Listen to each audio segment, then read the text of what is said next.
Probably one of the most important contributions that the O'Connor technique makes towards spinal pain treatment is the actual diagnosis of the displaced disc material with a technique that I determined and invented and developed called diagnostic circumduction. Now, diagnostic circumduction means you're going to employ a movement of the spine called circumduction. Now, everybody knows there's flexion and bending and turning, leaning and whatnot that the spine does. But very seldom, in fact, I've never seen any practitioner utilize this technique, is one of the movements of the spine is circumduction. And the basic concept is that the spine can do this. It can go in a circle. That's where the circumduction comes from. Okay? Now, when the disc is in the center where it belongs, the spine is free to circumduct. And if you're going to a practitioner and you think that person adequately evaluated you and they don't do this technique, then they really do not understand the mechanics of the spine, because the circumduction is probably the most important component of the spine's movement. And what I've done is understand how important that is and use it to prove that what the problem you have is there's a piece of disc material that should be in the center that is actually moved out to the side and stopping the normal circumduction of the spine. Let me demonstrate with a glove. Again, we have my hands as the bones of the spine, of the intervertebral disc unit, and the cushion between them, which is the disc, is this shock absorber that keeps the bones apart and keeps them joined together. In the normal state, a person should be able to move completely around and normally circumduct. But if that piece is pushed out, when you attempt to circumduct, you run into that piece, and it acts like a pencil in a door hinge. It won't let you go around normally without raising up or stopping. What I call that is an arrested circumduction. That will show you that there is indeed some physical piece of material that is preventing the spine from its normal movement of circumduction. Now, it's very easily done.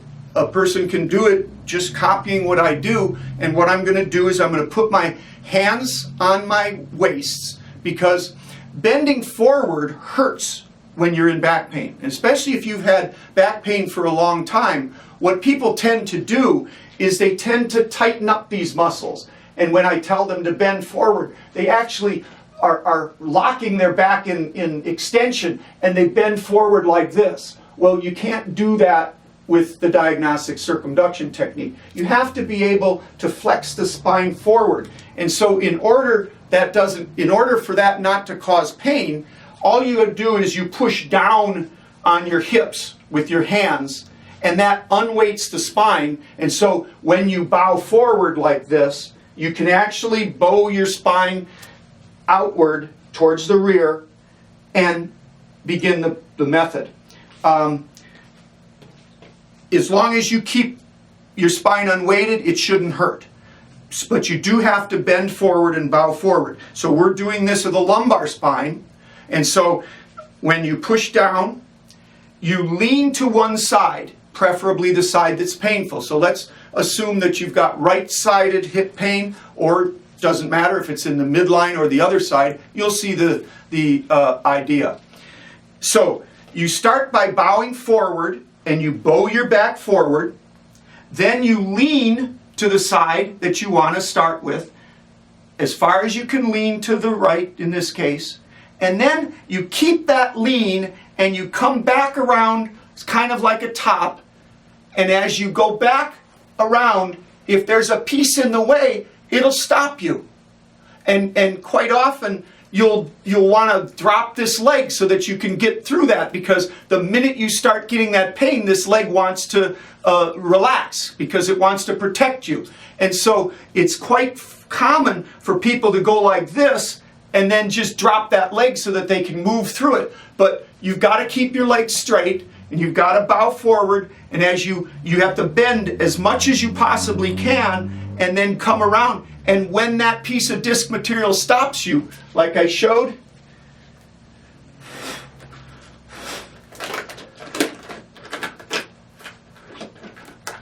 if that piece is out, it will stop you as you come around, and it won't let you go further. And so you've then identified the right-sided extent of the disc bulge, or the piece that's out. Where it stops you or interferes with your ability to circumduct, that's one side of the lost range of motion. Now, if you look at the range of motion as a circle, that's one edge of a piece of pie that we're going to show you've lost as part of your range of motion. Now, it might take you to go all the way around, and you go all the way to the back, and then that's where it stops you. That's the edge.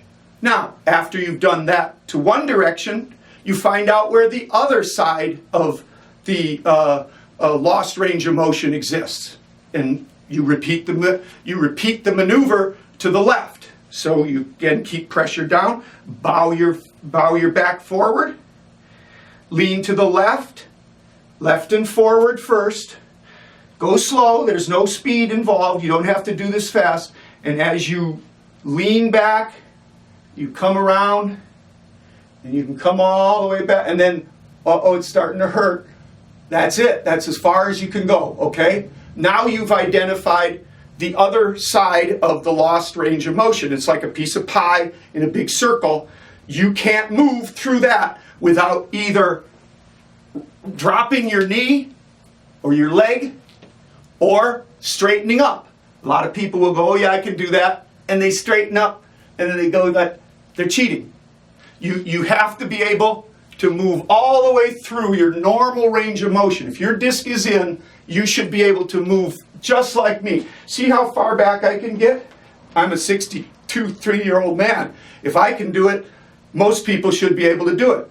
But if that piece of disc material is out, acting like a pencil in a door hinge, you can't do it. And that's why it's called diagnostic circumduction, because you have just diagnosed your own disc problem. That's an amazing thing to do, because most people can only diagnose this, most providers or doctors, with a MRI. And they'll see what is called either a fissure or a tear in the annulus fibrosus and a bulge. It'll be a broad-based disc bulge to the right. They'll see that on an MRI. Well, MRIs cost $2,000. If you do this and you identify that you have an arrested circumduction or interference with your circumduction, that should convince you that there is some physical object that is actually preventing you mechanically from moving through that spot. It's a mechanical problem. It has a mechanical solution. And my maneuvers, which are the O'Connor technique, will teach you the mechanical solution to get that piece back into the center so that you can normally circumduct and go through your full range of motion. Now, at the end of the maneuver, when you've done the maneuver and you've put your piece of disc material back into the center where it belongs, you should be able to, after that, and part of it in the end, to actually seat the disc, you repeat this at the end. You bend forward, you lean to the side, and you test it. Do you see? Yeah, I can go through that now. I've moved. The maneuver then was successful. And we'll teach you how to do the maneuvers so that at the end, when you want to know, you might still have a little backache or some inflammation or whatever, but if you can do this, if you can circumduct through it, then that piece moved forward. And that's diagnostic circumduction of the lumbar spine.